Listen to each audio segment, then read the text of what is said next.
Pada kesempatan ini, dari 17 Sustainable Development Goals atau disebut juga sebagai tujuan pembangunan berkelanjutan yang memiliki tujuan atau target yang ingin dicapai hingga 2030.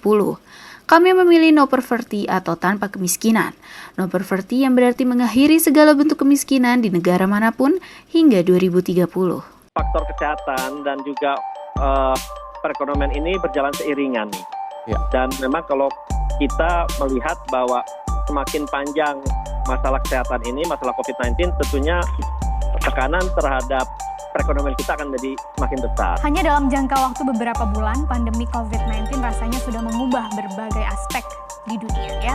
Di samping aspek kesehatan, pandemi ini juga melulu lantahkan aspek perekonomian. Ketika banyak negara terpaksa melakukan social distancing, bahkan sampai lockdown, akhirnya membuat roda ekonomi sulit berputar dan banyak perusahaan tidak bisa bertahan, ujungnya karyawan juga ikut jadi korban. Menteri Keuangan Sri Mulyani menyatakan jumlah pengangguran baru tahun ini akibat pandemi COVID-19 kemungkinan naik 2,9 juta orang.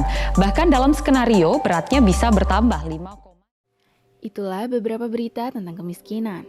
Angka kemiskinan yang terjadi saat pandemi naik drastis dari 3% hingga 12,9%. Supriyatna, dosen psikologi Universitas Islam Bandung menyatakan bahwa kemiskinan adalah situasi yang serba terbatas yang terjadi bukan atas kehendak orang tersebut. Kemiskinan yang terjadi akibat COVID-19 berawal dari banyaknya pemecatan skala besar yang mengakibatkan ketidaksiapan seseorang dalam memenuhi kebutuhan hidupnya.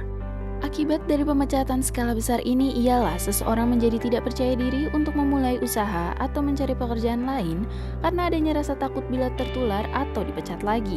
Dan juga penurunan ekonomi membuat harga barang menjadi naik sehingga tingkat kemiskinan pun menjadi meningkat. Menurut ahli ekonomi Emil Salim, kemiskinan mempunyai 5 karakteristik penduduk, yaitu tidak ada faktor produksi sendiri, tidak mempunyai kemungkinan untuk memperoleh aset produksi sendiri, tingkat pendidikan yang pada umumnya rendah, banyak di antara mereka yang tidak memiliki fasilitas yang mencukupi, dan di antara mereka masih berusia relatif muda yang tidak memiliki keterampilan dan pendidikan yang memadai. Inilah beberapa pendapat yang kami dapatkan.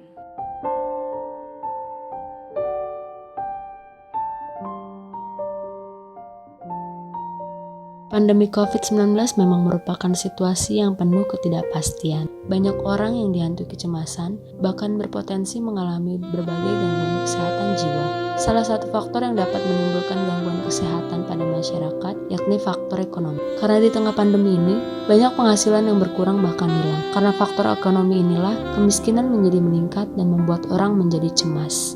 Kecemasan yang dialami oleh seseorang ketika kemiskinan menghampiri ialah dengan menekan dorongan yang menjadi penyebab kecemasan tersebut, seperti melakukan kegiatan positif atau menemukan hal-hal yang inovatif. Jika kita dapat meredakan penyebab kecemasan tersebut, kita dapat menemukan pemecahan masalah yang terjadi dan dapat menentukan tujuan kita selanjutnya. Dari fenomena tersebut, solusi yang setidaknya dapat membantu perekonomian Indonesia saat ini ialah dengan melihat perbedaan perkembangan teknologi yang terjadi antara masyarakat kota dan daerah.